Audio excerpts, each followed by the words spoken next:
Bienvenidos nuevamente a Reflexionando. Esta semana vamos a estar estudiando acerca del conflicto y cuáles son los parámetros que rigen este conflicto entre el bien y el mal. Pero antes de continuar, te invito a que le des me gusta al video, te suscribas a nuestro canal para que recibas mayor información acerca de otros programas y otros videos que pongamos en el mismo y te puedas beneficiar de los mismos. Y también, si tienes alguna persona que se pueda beneficiar de este material, pues comparte el video para que ellos también reciban el beneficio de la información que proveemos. Así que, sin más nada que esperar, vamos a entrarnos de lleno en la lección de esta semana titulada Las reglas del conflicto. Ahora, la Biblia establece claramente la existencia de un conflicto que trasciende la experiencia o la esfera humana. Un conflicto entre entidades que, aunque afectan la vida en la experiencia humana, en el ser humano, este conflicto trasciende más allá, es mucho más profundo que lo que nosotros observamos. Déjenme darles algunos pocos ejemplos de esta realidad. En Daniel 9:20, Daniel, luego de haber orado para pedir perdón por su pueblo, ya que estaba pensando en una profecía que había dado el profeta Jeremías acerca de los 70 años y el exilio de Israel, Daniel se da cuenta de que el pueblo, pues Israel, que está en Babilonia, no se arrepiente, se han olvidado prácticamente de su fe, y entonces en angustia hace una oración a Dios y Dios le responde con la famosa profecía que indica el nacimiento, que indica la venida del Mesías y que nosotros la conocemos como la profecía de las 70 semanas. Ahora, justo cuando se le da la respuesta a Daniel, nosotros encontramos las siguientes declaraciones. Daniel capítulo 9, versículos 20 al 23. Aún estaba hablando y orando y confesando mi pecado y el pecado de mi pueblo Israel, y derramaba mi ruego delante de Jehová mi Dios por el monte santo de mi Dios. Aún estaba hablando en oración cuando el varón Gabriel, a quien había visto en la visión al principio, volando con presteza, vino a mí como a la hora del sacrificio de la tarde, y me hizo entender y habló conmigo diciendo: Daniel, ahora he salido para darte sabiduría y entendimiento. Al principio de tus ruegos fue dada la orden, y yo he venido para enseñártela porque eres muy amado. Entiende pues la orden y entiende la visión. Aquí vemos unas entidades espirituales o celestiales, ángeles, interactuando con Daniel. Así que nosotros encontramos este ejemplo de que lo que pasa en el preámbulo espiritual, lo celestial, lo divino, afecta o impacta lo que pasa en el preámbulo humano. En la siguiente visión que Daniel tiene, que comienza en el capítulo 10 de Daniel y termina en el capítulo 12, vemos una dinámica similar, pero en esta ocasión ya se refleja un poco más la idea de un conflicto. Noten lo que dice Daniel capítulo 10, versículos 18 al 21. Y aquel que tenía semejanza de hombre me tocó otra vez y me fortaleció, dice Daniel, y me dijo: muy amado, no temas, la paz sea contigo, esfuérzate y aliéntate. Y mientras él me hablaba, recobré las fuerzas y dije: hable mi Señor, porque me has fortalecido. Él me dijo: ¿sabes por qué he venido a ti? Pues ahora tengo que volver para pelear contra el príncipe de Persia. Y al terminar con él, el príncipe de Grecia vendrá. Pero yo te declararé lo que está escrito en el libro de la verdad. Y ninguno me ayuda contra ellos, sino Miguel, vuestro príncipe. Miguel, el nombre Miguel quiere decir ¿quién es como Dios? Y es una referencia directa también a Jesús, cuyo nombre es Emmanuel, Dios con nosotros. Por lo tanto, aquí nosotros vemos cómo la dinámica entre entidades espirituales se relaciona con los conflictos en la esfera terrenal, en la experiencia del ser humano. Pero otro capítulo, otro libro que también nos habla de esta realidad es Apocalipsis. Y Apocalipsis 12 también refleja este conflicto que hay a nivel espiritual, a nivel celestial, a nivel de ángeles y seres que tienen características superiores o están en una esfera diferente a la del ser humano, y cómo también impactan entonces en consecuencia los conflictos o la lucha que hay en el preámbulo humano. Noten lo que dice Apocalipsis capítulo 12, versículos 3 al 9. También apareció otra señal en el cielo. He aquí un gran dragón, escarlata, que tenía 7 cabezas y 10 cuernos, y en sus cabezas 7 diademas. Y su cola arrastraba la tercera parte de las estrellas del cielo, y las arrojó sobre la tierra, y el dragón se paró frente a la mujer que estaba para dar a luz, a fin de devorar a su hijo tan pronto como naciese. Y ella dio a luz un hijo varón, que regirá con vara de hierro a todas las naciones, y su hijo fue arrebatado para Dios y para su trono. Y la mujer volvió al desierto, donde tiene lugar preparado por Dios, para que allí la sustenten por 1270 días. Después hubo una gran batalla en el cielo. Miguel y sus ángeles luchaban contra el dragón, y luchaban el dragón y sus ángeles, pero no prevalecieron, ni se halló ya lugar para ellos en el cielo. Y fue lanzado fuera el gran dragón, la serpiente antigua, que se llama Diablo y Satanás, el cual engaña al mundo, fue arrojado a la tierra, y sus ángeles fueron arrojados con él. Y estos son unos pocos ejemplos de los cientos de ejemplos que hay en el texto bíblico que reflejan esta idea. Un conflicto entre entidades espirituales, entidades celestiales, seres cuya creación no está enmarcada dentro de la creación del ser humano. Y cómo este conflicto entre estas entidades impacta directamente a la esfera humana, impacta en los conflictos que nosotros tenemos. Hay conflicto en la tierra, hay maldad en la tierra, hay lucha en la tierra, porque hay un conflicto espiritual que es mucho más trascendente y mucho más impactante que el que nosotros tenemos en la tierra. El conflicto en la tierra, la existencia y la proliferación del mal, la muerte, la injusticia, todo es producto entre este conflicto de entidades espirituales. Y este se refleja en la realidad en la tierra. El problema es que el mal actúa sin escrúpulos, mientras que por el otro lado Dios no puede ir en contra de su carácter, cuyas principales características o cuyas características balanceadas son la justicia y el amor. Y esto hace que el conflicto sea mucho más complejo de lo que nosotros estamos acostumbrados. Quizás un ejemplo humano que nos ayuda a entender este conflicto es las autoridades versus los criminales o los delincuentes. ¿Verdad? Por un lado, el criminal o el delincuente se destaca por su irrespeto a la ley. No tiene una ley que lo rija, no sigue ninguna ley, por lo tanto hace según su antojo. Por otro lado, tienes a la autoridad, el policía o los cuerpos de seguridad que deberían regirse por las leyes.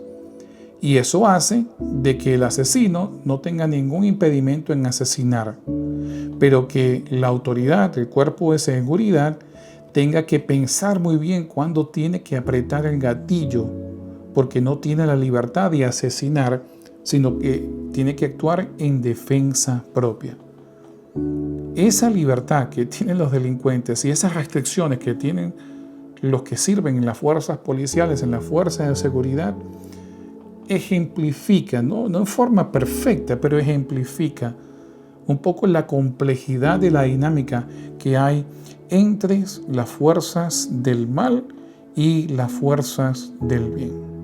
Ahora, el poder opositor a Dios, el característico por quien dirige las fuerzas del mal, es un ser que aparece con diferentes nombres y diferentes títulos a lo largo del texto. Déjenme mencionarles varios de ellos. Se le denomina como el dragón. Apocalipsis 12:7 nos dice lo siguiente: después hubo una gran batalla en el cielo. Miguel y sus ángeles luchaban contra el dragón. Y luchaban el dragón y sus ángeles. La idea de dragón, la comparación con un dragón, está haciendo referencia a mitologías antiguas, ya que ustedes pueden ver varias depicciones en donde los dragones eran figuras místicas, siempre representativas de las fuerzas del mal. De hecho, ustedes pueden ver grandes héroes antiguos de la mitología como Gilgamesh o como Hércules o otros que en depicciones derrotan a dragones que supuestamente representan las fuerzas del mal. Es una bestia nociva, es una bestia que de ella no puedes esperar nada bueno, sino todo lo malo. Pero también se le llama como el blasfemo.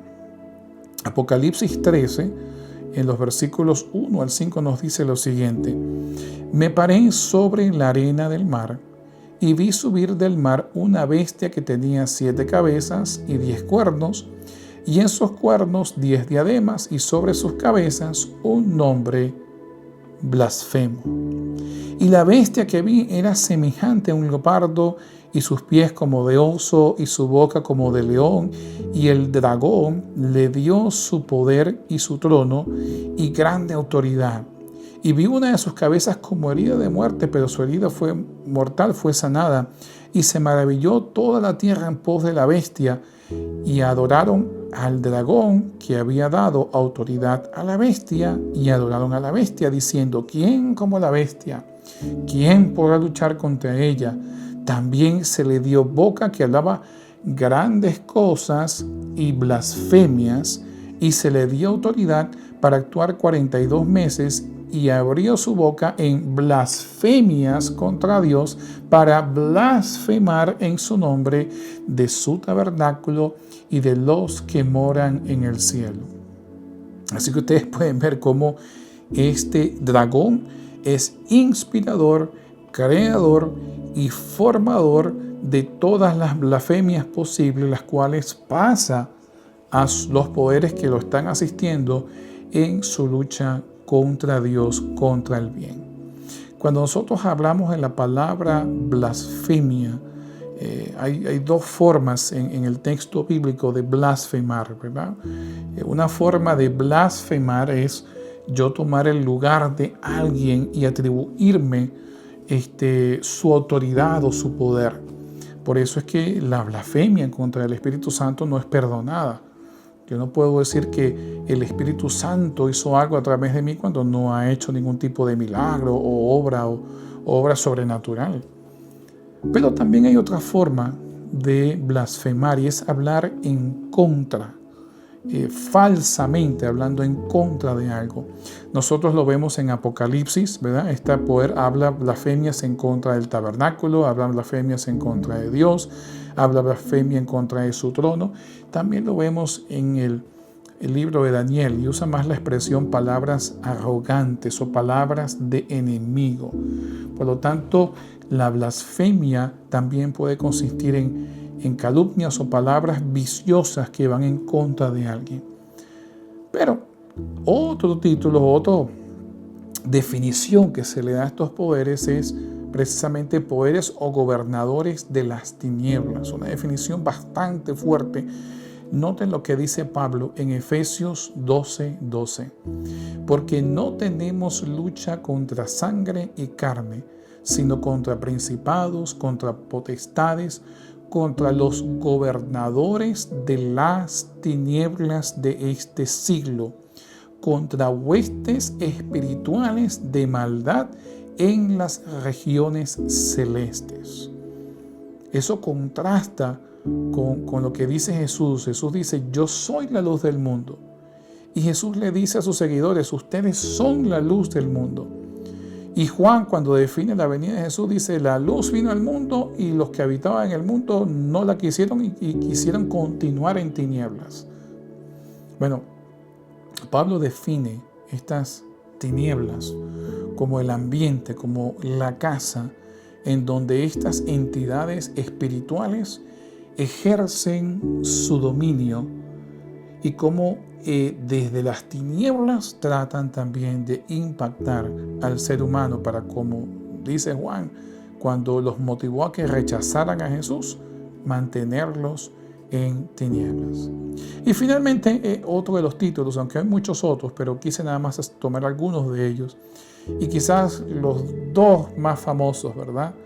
Es el término que aparece en el Antiguo Testamento como el adversario o Satanás, y que aparece en el Nuevo Testamento como en griego el diabolos, o el diablo, el calumniador o el difamador. Noten cómo Juan en Apocalipsis combina todos estos términos. Juan capítulo 20, versículos 1 al 3. Vi a un ángel que descendía del cielo con la llave del abismo y una gran cadena en la mano, y prendió al dragón, la serpiente antigua, que es el diablo y Satanás, y lo ató por 1000 años, y lo arrojó al abismo, y lo encerró, y puso sus sellos sobre él, para que no engañase más a las naciones, hasta que fuesen cumplidos 1000 años, y después de esto debe ser desatado por un poco de tiempo. Todos estos títulos que se le asignan a este poder malévolo tienen que ver con episodios en el texto bíblico. La serpiente antigua tiene que ver con la historia de la caída del hombre luego de la creación, o tienen que ver con su carácter. Jesús le dijo a los fariseos que el diablo era mentiroso y miente desde el principio. Allí el título diabolos, el difamador o el calumniador. Su principal actividad es adversar a Dios, adversar todo lo que tiene que ver con Dios, incluyendo al pueblo que desea ser fiel a Dios y rebelarse en contra de su dominio diabólico y lleno de tinieblas. Por eso se le llama el Hasatán o Satanás, el adversario. Todas estas características, todos estos títulos destacan algún tipo de obra que nos ayuda a entender cuál es la naturaleza de este poder que está inmerso en este conflicto en contra de Dios. El poder opositor en contra de Dios y originador del mal, como lo hemos leído en todos estos textos, es un poder espiritual, no es humano. Y lo más interesante es que este poder trata de imitar el poder de Dios. Noten lo que dice Apocalipsis 13, versículos 13 y 14. Este poder también hace grandes señales, de tal manera que aún hace descender fuego del cielo a la tierra delante de los hombres, y engaña a los moradores de la tierra con las señales que se le ha permitido hacer en presencia de la bestia, mandando a los moradores de la tierra a que le hagan imagen a la bestia que tiene herida de espada y vivió. Nosotros hemos visto episodios en el texto donde fuego desciende del cielo. Recordamos, por ejemplo, el episodio del conflicto entre Elías y los profetas de Baal y de Acera. Fuego descendió del cielo y consumió el holocausto que había preparado, el sacrificio que había preparado Elías. Podemos recordar la destrucción de Sodoma y Gomorra. Fuego descendió del cielo y destruyó estas ciudades perversas. De la misma manera, este poder maligno trata de imitar la obra de Dios. Trata de colocarse, de que la gente lo identifique con Dios, tan poderoso como con Dios, como es Dios, tan digno de adoración como lo es Dios.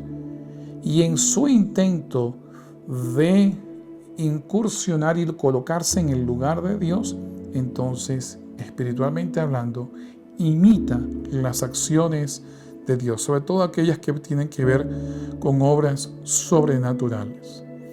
Por lo tanto, cuando la Biblia habla de demonios, no se refiere a almas de seres humanos vagando, que ya murieron y que andan vagando, o los seres representados en las fábulas locales como La Llorona, La Sayona, o las obras, las películas de terror, las series de terror que nosotros vemos televisadas, o a las especulaciones que muchas personas tienen en cuanto a la noche o los cementerios, o personas que dejaron de vivir en esta existencia, que siguen viviendo en una existencia diferente.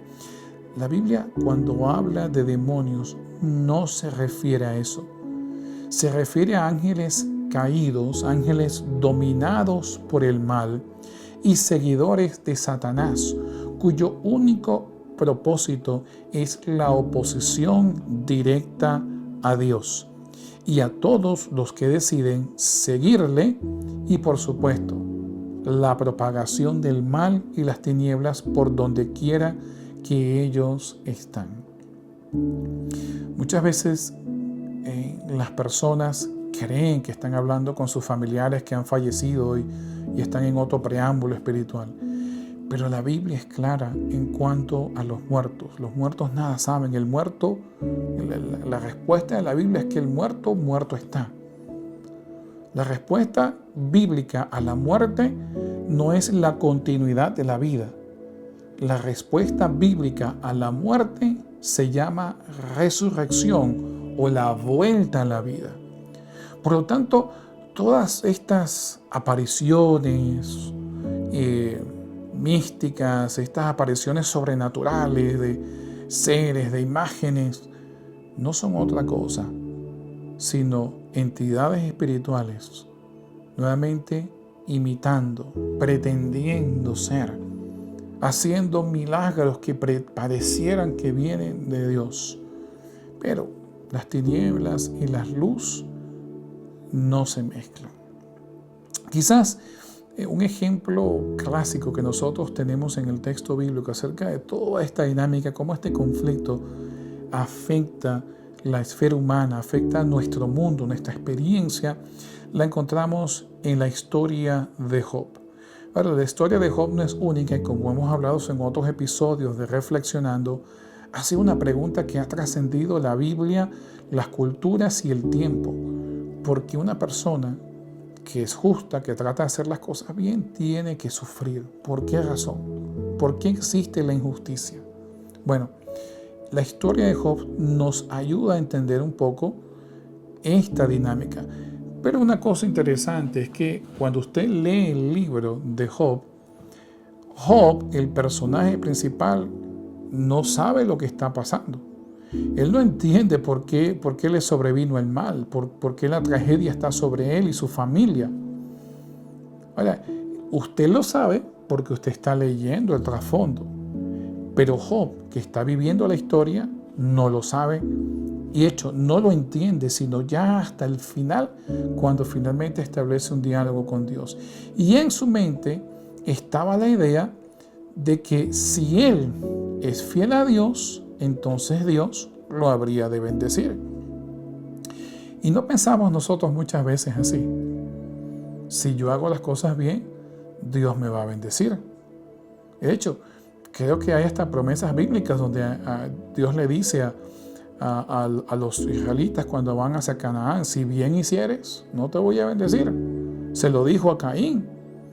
A Abraham también Dios se lo dijo. Así que nosotros usualmente concluimos de que si yo hago las cosas bien, entonces debo esperar bendiciones. Y era la misma conclusión que había llegado Job. De hecho, Job era tan justo que él sabía que sus hijos no estaban siguiendo su ejemplo y sí incurrían en faltas morales, espirituales bastante graves. Por lo tanto, él ofrecía sacrificios todos los días en favor de ellos, porque conocía cuán injustos, cuán inmorales eran sus caminos. Así que aún en su amor hacia sus hijos, en la forma en que él trataba de espiritualmente enmendar la falta de sus hijos, Job se había mostrado justo.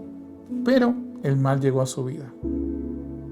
No solo sus hijos murieron, no solo perdió sus propiedades, sino que también perdió su salud. Y fue tanta la desdicha de Job que su propia esposa, al verlo, dice: mejor maldice a Dios y muérete.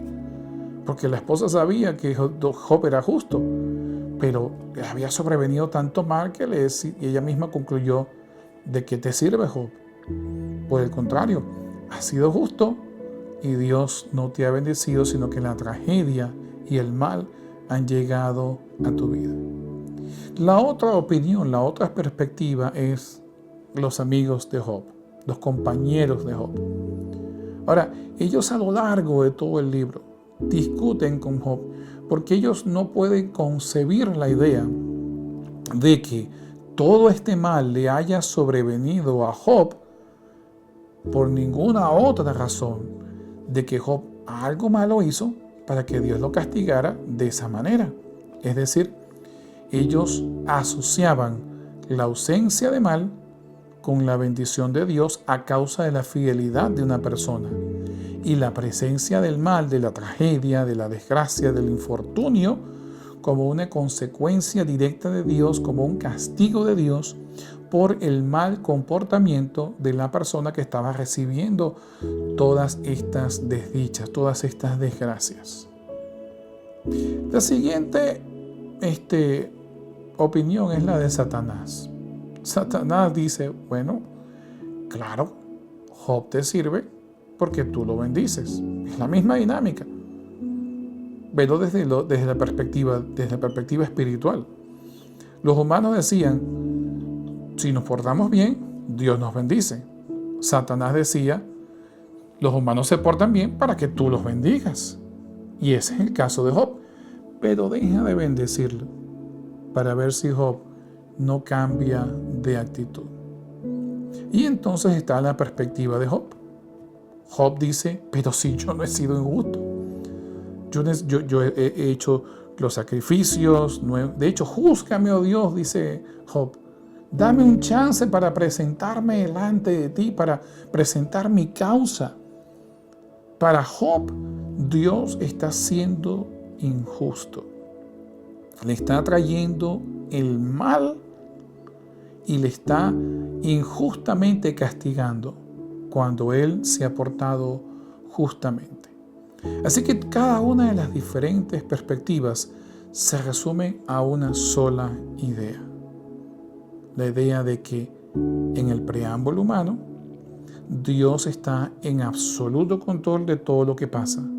Por lo tanto, si tú eres fiel, Dios te bendice. Si no eres fiel, Dios te castiga o permite que males vengan hacia ti. Ahora, la perspectiva de Satanás nosotros podemos leerla mucho más clara en los primeros versículos de esta historia enigmática que ha fascinado los oídos tanto de los antiguos como de los modernos.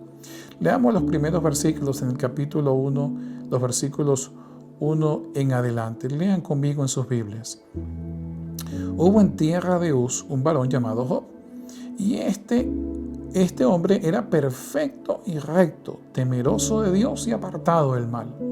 Le nacieron 7 hijos y 3 hijas. Su hacienda era 7,000 ovejas, 3,000 camellos, 500 yuntas de bueyes, 500 asnas y muchísimos criados. Y era aquel varón más grande que todos los orientales. E iban sus hijos y hacían banquetes en sus casas, cada uno en su día. Enviaban a llamar a sus 3 hermanas para que comiesen y bebiesen con ellos. Y aconteciendo que pasado en turno los días del convite, Job enviaba y los santificaba, y se levantaba de mañana y ofrecía holocaustos conforme al número de todos ellos, porque decía Job: quizá habrán pecado a mis ojos y habrán blasfemado contra Dios en sus corazones. De esta manera hacía todos los días. Un día vinieron a presentarse delante de Jehová los hijos de Dios, entre los cuales vino también Satanás. Y dijo Jehová a Satanás: ¿de dónde vienes? Respondiendo Satanás a Jehová dijo, de rodear la tierra y andar por ella. Y Jehová dijo a Satanás, ¿no has considerado a mi siervo Job, que no hay otro como él en la tierra, varón perfecto y recto, temeroso de Dios y apartado del mal? Respondiendo Satanás a Jehová dijo, ¿acaso teme Job a Dios de balde? ¿No le has cercado alrededor a él y a su casa y a todo lo que tiene? Al trabajo de sus manos has dado bendición, por tanto sus bienes has aumentado sobre la tierra. Pero extiende ahora tu mano y toca lo que tiene, y verás si no blasfema contra ti en tu misma presencia. Dijo Jehová a Satanás, he aquí todo lo que tiene está en tu mano, solamente no pongas tu mano sobre él. Y salió Satanás delante de Jehová. En esta introducción pareciera que Dios le da potestad a Satanás para causar sufrimiento a Job. Ahora, la dinámica en realidad se torna al hecho de que el servicio a Job es un servicio fingido, hipócrita, y que Satanás está rodeando la tierra, lógicamente infligiendo mal a todos los demás, excepto a Job. Es decir, Dios rodea a Job de bien. Satanás dice, esa es la razón por la cual te sirve. Ahora, lo curioso es que los hijos de Job también estaban rodeados de bien. De hecho, no solo estaban rodeados de bien, sino que estaban rodeados del mismo bien que recibía Job, pero no eran justos. Por lo tanto, la idea que se presenta es esta dinámica entre el conflicto que genera Satanás en contra de Dios. Por eso es aquí donde se le conoce con el término Satanás el adversario. Está adversando a Dios y dejando entender de que tanto Job como Dios vivían en una relación de qui pro quo, o sea, de beneficio mutuo y no de fidelidad y de adoración. Ahora, en esta introducción se nos reafirma que Satanás es el originador del sufrimiento y del mal, y que lo hace como si fuera Dios, como si Él fuera Dios, quien tiene el dominio de todo.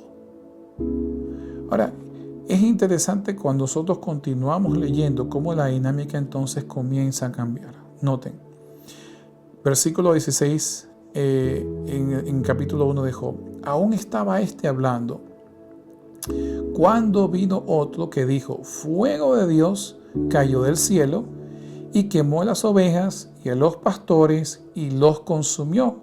Solamente escapé yo para darte la noticia. Quiero que noten cómo la persona interpreta el fuego. En la historia nosotros sabemos que quien causa el fuego es Satanás.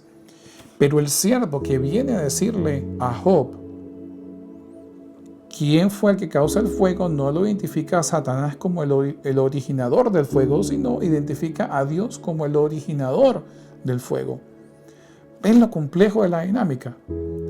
Satanás hace descender fuego del cielo y entonces los seres humanos inmediatamente lo identifican como que es Dios quien está haciendo descender fuego del cielo. Es Dios quien está causando la miseria. Es Dios quien está causando el sufrimiento. Así que una cosa es lo que hace Satanás y otra cosa es cómo nosotros percibimos lo que hace Satanás. A veces nosotros le achacamos a Dios acciones con frases como, bueno, si Dios lo permite, Él sabe por qué. Si Dios causó este sufrimiento, pues es para ayudarnos a crecer espiritualmente. Si Dios permite que millones mueran injustamente, es porque, bueno, Dios sabe lo que está haciendo. ¿No será que nos pasa lo que le pasó a este siervo en el versículo 16 de Job 1? Que era Satanás quien estaba trayendo miseria y destrucción y él lo estaba interpretando como fuego de Dios. Es la misma idea de que Dios causa el sufrimiento. Ahora, el resto del libro, el resto de la historia es el diálogo, ¿no?, entre Job y sus amigos. Job dice: yo no he hecho nada malo para merecer este fuego de Dios, estos castigos de Dios. Los amigos le dicen: sí, algo malo tuviste que hacer, porque es la única explicación lógica para que después de tú haber sido tan perfecto, tan recto y supuestamente tan bendecido, ahora tengas todas estas desgracias, todos estos infortunios encima de ti. Ahora, luego de todo este diálogo, finalmente en el capítulo 38, Dios interactúa con Job. Y noten la respuesta de Dios, capítulo 38, versículo 1. Entonces respondió Jehová a Job desde un torbellino y dijo: ¿Quién es ese que oscurece el consejo con palabras sin sabiduría? Ahora ciñe, varón, tus lomos. Yo te preguntaré y tú me contestarás. ¿Dónde estabas tú cuando yo fundaba la tierra? Házmelo saber si tienes inteligencia. ¿Quién ordenó sus medidas, si lo sabes? ¿O quién extendió sobre ella cordel? ¿Sobre qué están fundadas sus bases? ¿Y quién puso su piedra angular? Cuando alababan todas las estrellas del alba y se regocijaban todos los hijos de Dios. Es decir, la respuesta de Dios hacia Job y hacia sus amigos es sencilla. Esto es mucho más complejo de lo que ustedes quieren presentar. De hecho, si ustedes tienen suficiente sabiduría e inteligencia, ¿por qué no me contestan estas preguntas? ¿Cómo hice yo la creación? Explíqueme cómo hice yo la creación. Bueno, si no pueden explicar eso, que es mucho más sencillo que el otro dilema, ¿cómo pueden ustedes atragantar su boca de palabras de sabiduría e inteligencia, explicando un dilema mucho más complejo, que es la interacción, la existencia del mal dentro del mundo creado por Dios? En el capítulo 40, Dios le vuelve a responder a Dios. Noten lo que dice en el versículo 1 en adelante. Además respondió Jehová a Job y dijo: ¿es sabiduría contender con el Omnipotente? El que disputa con Dios, responda esto. Ahora, noten las dos respuestas de Job. Antes de esto, Job estaba debatiendo que él estaba en lo correcto, que Dios estaba siendo injusto.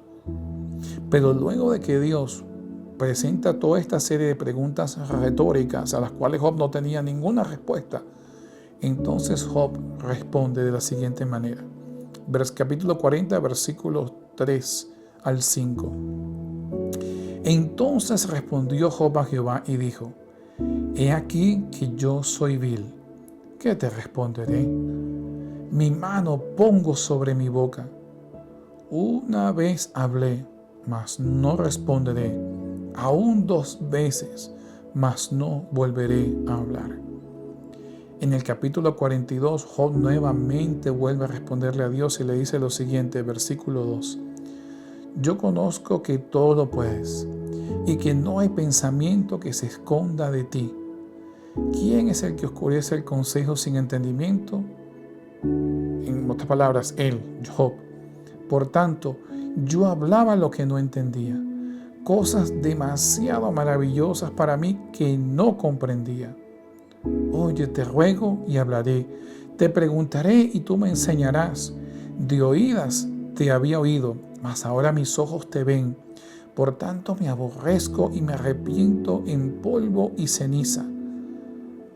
En otras palabras, la conclusión de todo este diálogo, de la historia de Job, de todo lo que él tiene que vivir, es que el problema del mal es mucho más complejo de lo que nosotros podemos entender.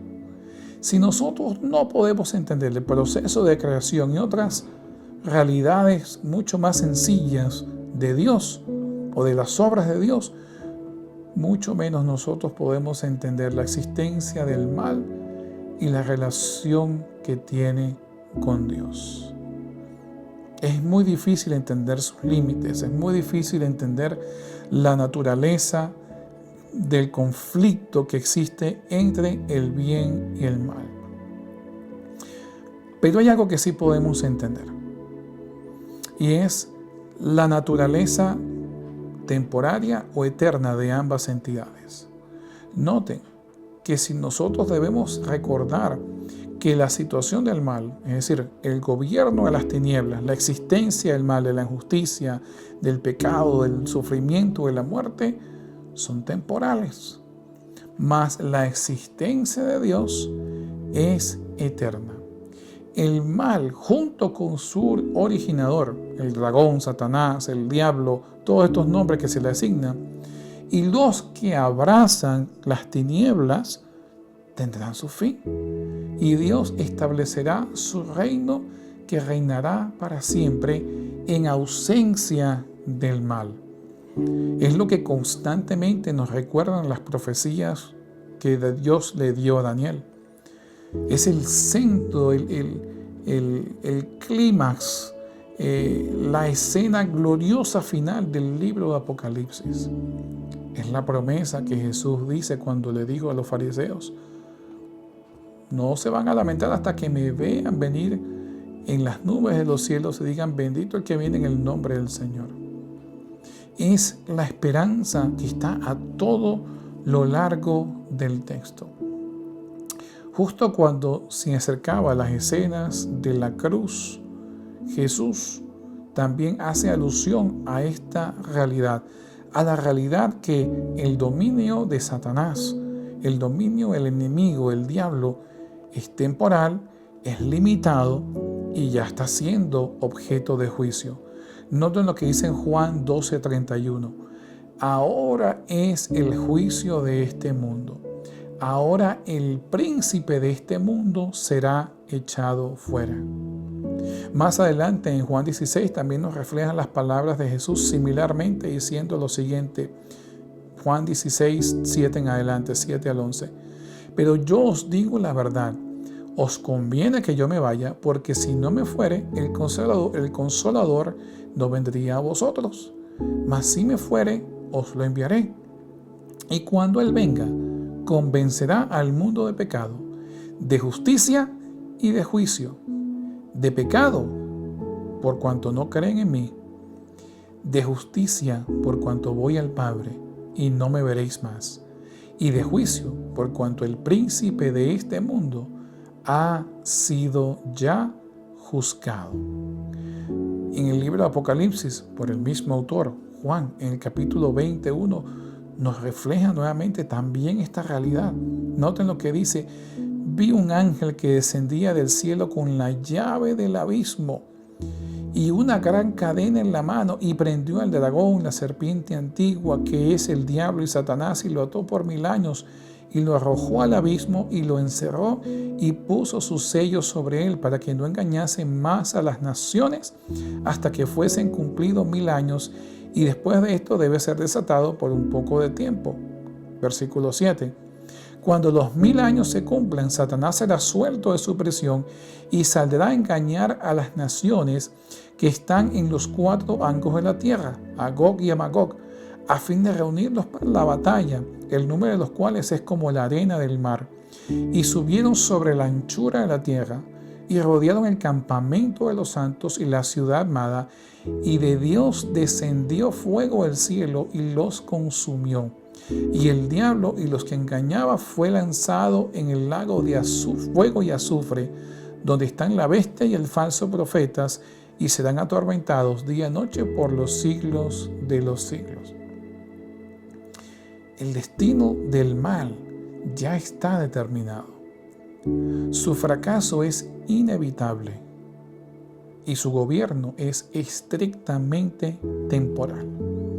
Sin embargo, en contraste, el libro de Apocalipsis nos presenta una recreación diferente que Dios va a hacer, que crea un destino completamente contrario a aquellos que deciden rebelarse en contra del mal y seguir a Dios.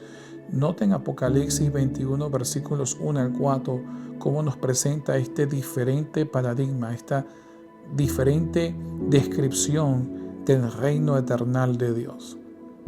Vi un cielo nuevo y una tierra nueva, porque el primer cielo y la primera tierra pasaron, y el mar ya no existía más. Y yo, Juan, vi la santa ciudad, la nueva Jerusalén, descender del cielo de Dios, dispuesta como una esposa ataviada para su marido. Y una gran voz del cielo que decía: He aquí el tabernáculo de Dios con los hombres. Él morará con ellos, y ellos serán su pueblo, y Dios mismo estará con ellos como su Dios. Enjugará a Dios toda lágrima de los ojos de ellos, y ya no habrá muerte, ni habrá más llanto, ni clamor, ni dolor, porque las primeras cosas pasaron. Esa es la promesa, esa es el reino eterno. Mientras el sufrimiento, mientras el mal son temporales, el reino de Dios, en ausencia del mal, en ausencia de la injusticia, en ausencia del dolor, llegan a ser eternos. El fin del conflicto llegará, y junto con él llegará también el fin del mal.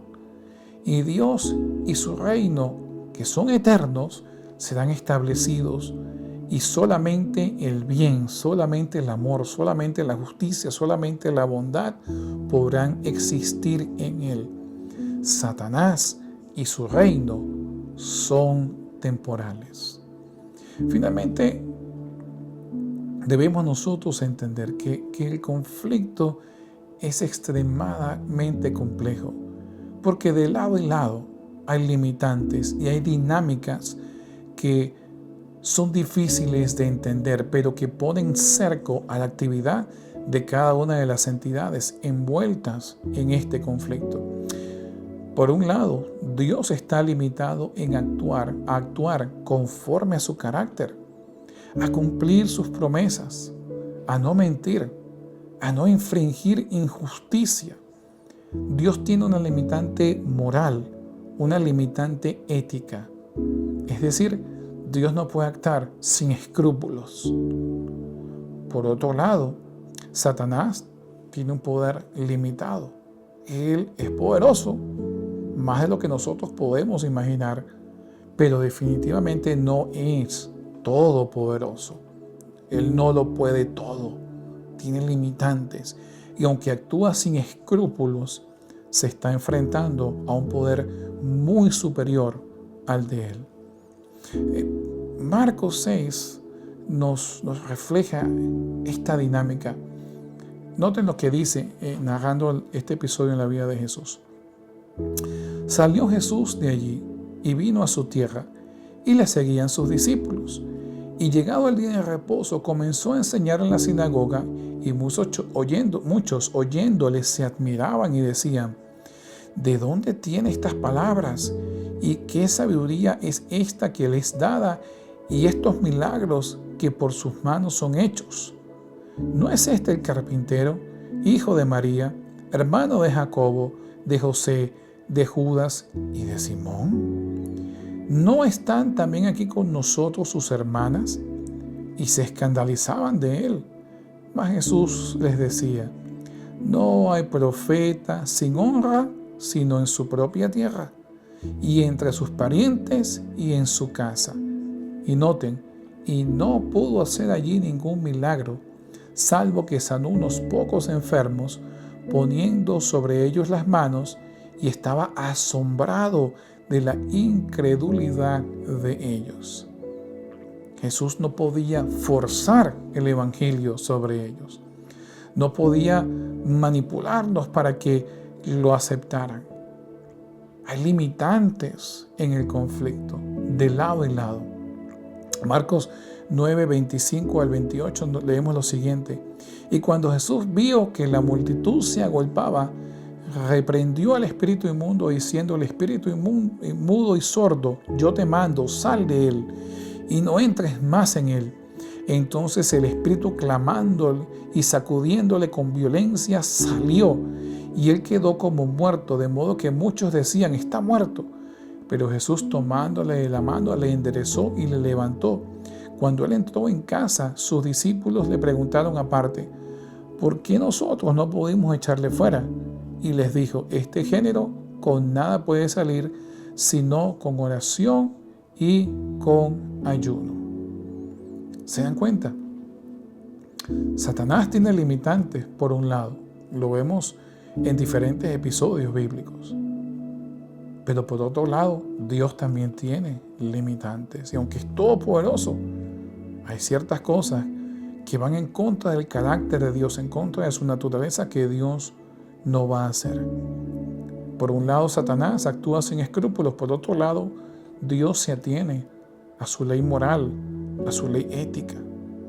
Por lo tanto, esta dinámica de este conflicto es mucho más complejo y debemos de ser muy cautelosos antes de asumir que entendemos a cabalidad este conflicto o de asignar culpas de lo que pasa en la esfera humana y decir: esto lo hizo Dios, esto lo hizo el diablo. Es mucho más complejo. Mientras estemos en este mundo, tendremos que necesariamente coexistir con ambas realidades. Por un lado está la bondad, el amor, el poder y el bien que solo provienen de Dios. Por el otro lado, el mal, la injusticia, el sufrimiento, el pecado, que vienen exclusivamente de Satanás. Y estas dos realidades, estos dos poderes, están en constante conflicto, por lo que nosotros veremos evidencias del conflicto y de la interacción de ambos poderes. Sin embargo, la promesa de Dios es poner fin al conflicto y al mal. Este llegará a su fin y solo aquello que pertenece al reino de Dios podrá perdurar por la eternidad, dominado por el bien, la justicia, el amor y la ausencia perenne del mal. Lo que nos toca a nosotros es decidir si queremos formar parte de ese reino o no. Dios, aunque entendemos claramente que es imposible vencer absolutamente el mal mientras existamos en esta tierra, Dios nos dejó una promesa de que podríamos rebelarnos, podría haber enemistad entre nosotros y el mal. Y que mientras estamos en esa lucha tenemos la ayuda del Espíritu Santo, que nos convencerá de todo pecado, nos guiará a toda justicia. Por eso, la invitación en este momento es: ¿quieres tú ser parte del reino de Dios? ¿Deseas tú estar allí en el reino eterno, perenne, sin dolor, sin llanto, sin angustia, que Dios quiere establecer? Esa decisión la puedes tomar hoy y puedes decir: sí, Señor, yo quiero ser parte de tu reino. Lléname de ti, lléname de tu Espíritu Santo y guíame para estar siempre contigo. Espero que la lección de esta semana haya sido de ayuda para ustedes, que les ayuden en su estudio de la lección de la escuela sabática y que pues puedan expandir un poco más la información que en la lección se provee. Dios les bendiga y nos vemos la siguiente semana en otro episodio de Reflexionando.